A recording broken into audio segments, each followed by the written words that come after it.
IS250 is definitely really broke now. I got a tow truck to come, and he pulls the car, puts it on the tow truck, and broke the front suspension. Look, the right wheel is turned to the right, and the left wheel is straight.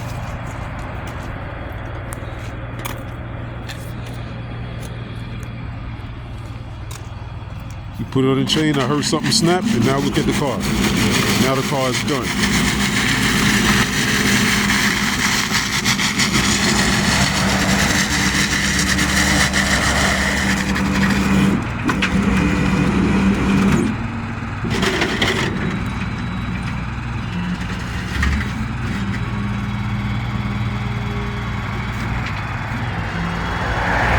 I swear when it rains it pours, man.